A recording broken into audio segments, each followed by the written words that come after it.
చెప్పాను కదా, 2 దినపత్రికలు వాళ్ళు ఇచ్చేటటువంటి బిల్డప్లు, వాళ్ళు పెట్టేటటువంటి హెడ్డింగ్లు, అసలు ఈ రాష్ట్రంలో ఏదైతే జగన్మోహన్ రెడ్డి గారు ముఖ్యమంత్రిగా ఉంటేనే మొత్తం అంతా నాశనం అయిపోయిందని హెడ్డింగ్లు పెట్టేస్తారు. ఏది అంత బాగా పరిపాలన చేసినా కూడా.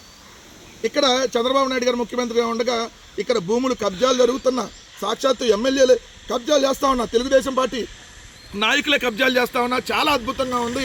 అదర్హో అని చెప్పి పెద్ద పెద్ద హెడ్డింగ్లు ఉండే. ప్రాజెక్టు నక్ష, ప్రాపర్టీకి రక్ష, మీ ఆస్తి సమగ్ర సమాచారానికి ప్రాపర్టీ కార్డు, మహారాష్ట్ర తరహాలో జారీకి ప్రణాళిక. కేంద్ర ప్రభుత్వం ప్రారంభించిన నక్షా ప్రాజెక్టులో భాగంగా ప్రభుత్వం ఈ కార్డుల్ని పెడుతుంది అని చెప్పి ఈనాడు దినపత్రిక పెట్టినటువంటి హెడ్డింగ్. ఇది ప్రాజెక్టు నక్ష, ప్రాపర్టీకి రక్ష అంట. ఎక్కడన్నా అసలు ప్రాపర్టీలకి రక్ష ఉందా ఈరోజు రాష్ట్రంలో? ప్రజలపై మీరు కక్ష, ఏదైతే ప్రాపర్టీలని భక్ష అని హెడ్డింగ్ పెట్టుంటే అద్భుతంగా ఉండేది. ఏంటి ప్రాజెక్టు నక్ష, ప్రాపర్టీకి రక్ష కాకుండా ప్రజలపై కక్ష, ప్రాపర్టీ భక్ష అని పెడితే క్లియర్గా సరిపోయింది. ఎందుకంటే ఎంత దారుణమైనటువంటి పరిస్థితులు ఈరోజు ఉన్నాయి రాష్ట్రంలో. ఉంటే మీ భూముల్ని తెలుగుదేశం పార్టీ నాయకులు ఎలా కబ్జా చేస్తున్నారో కొన్ని వివరాలు నేను మీకు చెప్తా వినండి. ఎలా భక్షిస్తూ ఉన్నారో భూముల్ని. రిటైర్డ్ ఆర్టీఓకి సంబంధించినటువంటి 3 ఎకరాల 17 సెంట్లని, అంటే దాదాపు 100 కోట్ల విలువైన భూమిని తిరుపతి రూరల్ మండలం ఆవిలాలలో తెలుగుదేశం ఎమ్మెల్యే పులివర్తి నాని డైరెక్ట్గా కబ్జా చేసినటువంటి పరిస్థితి. అక్కడ ఎవరైతే రిటైర్డ్ న్యాయమూర్తి జడ్జి గారిని కూడా లంబూతులు తిట్టి ఆయన కూడా బెదిరిస్తున్నటువంటి పరిస్థితి. 2 సైనికుల భూములకి అక్కడ రక్షణ లేదు. సైనికులు, దేశాన్ని కాపాడేటటువంటి సైనికులకి ఆంధ్రప్రదేశ్ రాష్ట్రంలో వాళ్ళ భూముల్ని కాపాడుకోలేనటువంటి పరిస్థితులకి తీసుకొని వచ్చింది చంద్రబాబు నాయుడు గారు, ఎమ్మెల్యేలు, వీళ్ళందరూ వాళ్ళ నాయకులు. ఇక్కడ చూస్తే మీరు అనంతపురానికి సంబంధించినటువంటి అనంతపురం జిల్లా రాప్తాడు మండలంలో 5 ఎకరాల భూమిని తెలుగుదేశం పార్టీ నాయకుడు శ్రీనివాస్ అనేటటువంటి ఎవరైతే సైనికుడు భూమి, అనిల్ అనేటటువంటి సైనికుడికి సంబంధించినటువంటి భూమిని కబ్జా చేసినటువంటి పరిస్థితి.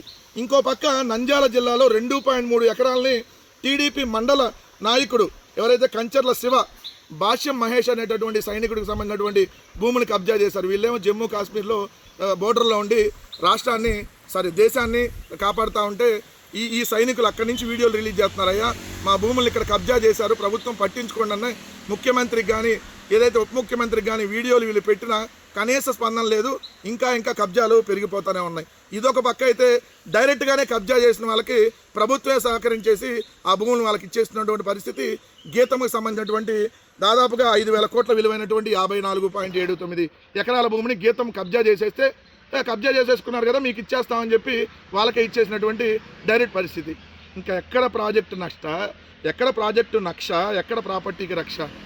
ప్రాపర్టీల్ని భక్షిస్తూ ఉన్నారు, ప్రాపర్టీల్ని కబ్జా చేస్తూ ఉన్నారు. పొలాలని, ఏదైతే సైనికులకు సంబంధించినటువంటి భూముల్ని, ఏదైతే రోడ్లని, పార్కుల్ని, దేన్ని వదలకుండా ఏదైతే ప్రాజెక్టులు అంటే ప్రాపర్టీలన్నింటినీ భక్షిస్తూ ఉన్నారు. ఇంకో పక్క 99 పైసలకి ఊరు పేరు లేనటువంటి తెలుగుదేశం పార్టీ బినామీలకి కట్టబెట్టేస్తూ ఉన్నారు 100,000 కోట్ల రూపాయల విలువైనటువంటి భూములు. ఈరోజు ఆంధ్రప్రదేశ్ రాష్ట్రంలో మనుషుల ప్రాణాలు తీసేసి బూడిద కూడా మాయం చేసేస్తున్నారు. అలానే భూములను కూడా పూర్తిగా భక్షించేసి బూడిద చేసేసి ప్రభుత్వానికి రావాల్సినటువంటి సంపద అన్నింటినీ ఏదైతే తెలుగుదేశం వాళ్ళు లాగేసుకుంటున్నారో, ప్రైవేట్ వాళ్ళ సంపదను కూడా ఆఖరికి సైనికులకు సంబంధించినటువంటి భూముల్ని, పొలాలను కూడా లాగేసుకుంటున్నటువంటి పరిస్థితి. ఇది కబ్జా ప్రభుత్వం.